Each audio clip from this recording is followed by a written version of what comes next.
திருச்செந்தூர்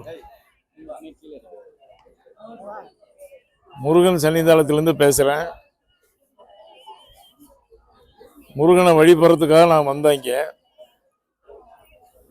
எல்லா மக்களும் நலம் பெற வேண்டும், எல்லோரும் வாழ்க்கையில் வளம் பெற வேண்டும் என்று முருகனை வேண்டி வந்திருக்கிறேன். அது மாத்திரமல்ல, கும்பாபிஷேகமான 3வது நாளிலே முருகனை தரிசிப்பதற்காக நானும் என் மனைவி நண்பர்கள்லாம் வந்தோம். என்னன்னு கேட்டீங்கன்னா, இது மாதிரி ஒரு சக்தி உள்ள முருகன், செந்தில் ஆண்டவர், திருச்செந்தூர் செந்தில் ஆண்டவர் மாரி எங்கேயும் கிடைக்க மாட்டார்.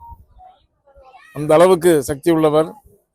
ஏற்கனவே பல பேரை சூரசம்ஹாரம் பண்ணவர் முருகப்பெருமானவர்கள்.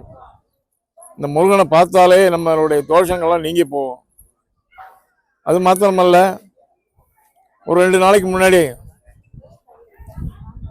கோயிலுக்கு போகணும், திருச்செந்தூர் கோயிலுக்கு போகணுன்னு என்டோமெண்ட் மினிஸ்டர் சேகர் பாபு அவர்களுக்கு தொலைபேசி மூலம் தொடர்பு கொண்டேன். அவர் உடனே ஏற்பாடு செய்கிறேன் என்று சொல்லி உடனே ஏற்பாடு செய்து இங்கே நம்ம ஆபீஸில் பிஆர்ஓ அப்புறம் வெங்கடேஸ்வரன் அவர்கள் சூப்பரண்டர் உடனே வாங்க, நீங்கள் புறப்பட்டு வாங்க, ஏற்பாடு பண்ணுறேன்னு சொல்லி முருகப்பெருமானை பார்க்க வைத்ததற்கு தமிழக அரசுக்கும் என்ன மகா கும்பாபிஷேகம் பண்ணியிருக்கு தமிழக அரசு.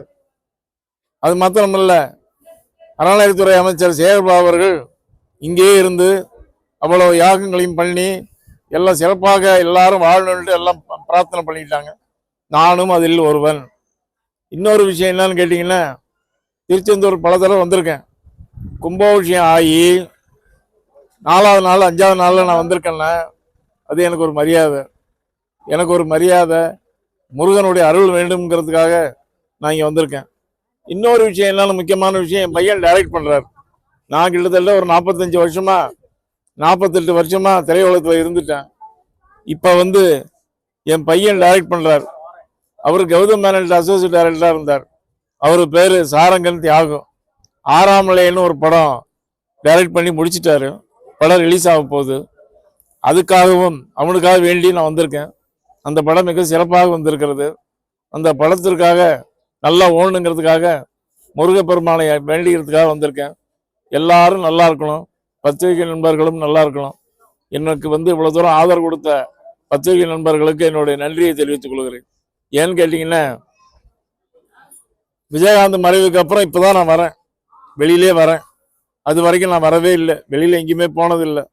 ஏன்னு கேட்டீங்கன்னா, அவன் போனதுலேருந்து என் மனசு ரொம்ப கஷ்டமா இருக்குது. இந்த நல்ல நாளில் அந்த அவனுடைய நினைவுலாற்றலையும் கொண்டு முருகப்பெருமானுடைய அவர்கிட்டயே வேண்டிக்கிட்டான் ஆத்மா சாந்தி அடையணும். ஆகவே எல்லா பயனும் பெற்று வளமோடு வாழ எல்லாம் அல்ல செந்திலாண்டவரை வேண்டுகிறேன். ஓகே தம்பி. விஜயகாந்துடைய கட்சி இப்போ இருக்குது. இப்ப அவர் பையனுக்கு இந்த அரசே வரக்கூடிய தேர்தல் தம்பி, அவர் எந்த கட்சியோட கூட்டணி வைக்கிறாங்கன்னு பிரேமலதா சிஸ்டர் பிரேமலதா எங்க கூட்டணி வைக்க போறாங்கன்னு தெரியல எனக்கு. ஆனா தம்பி பிரபாகரன் கிட்டத்தட்ட 4 லட்சம் ஓட்டு வாங்கியிருக்கார் எங்க விருதுநகர்ல. இன்னும் ஒரு 4000 ஓட்டுல இருந்து அவர் ஜெயிச்சு அவர் நேரம் எம்பி ஆகி போயிருக்க வேண்டியது.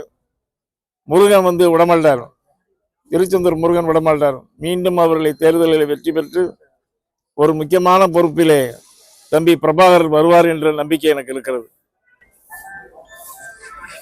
வரக்கூடிய தேர்தல் எப்படி இருக்கு? இப்ப விஜய் சொல்லியிருக்காங்க, மும்முனை போட்டிகள் நிலவக்கூடிய ஒரு வாய்ப்பு இருக்குது. யாருக்கு சாதகமா இருக்கும்?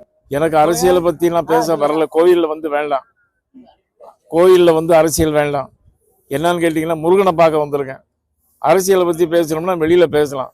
என்ன முருகன் சன்னதியில் உட்காந்துட்டு அரசியல் பேசக்கூடாது. ரொம்ப நன்றி தம்பி. சினித்துறை எப்படி இருக்குது? உங்களுடைய துறையில எப்படி இருக்குது? நல்லா இருக்கேன், ஃபர்ஸ்ட் கிளாஸா இருக்கேன்.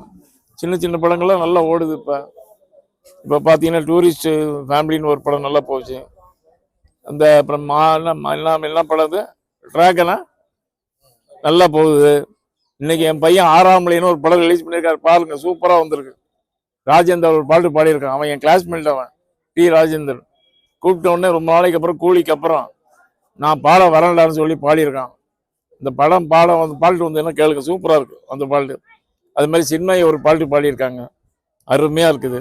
படம் வெற்றி பெற எல்லாம் வல்ல முருகனையும் சொல்லி பத்திரிகை நண்பர்களும் வாழ்த்துமாறு கேட்டுக்கொள்கிறேன்.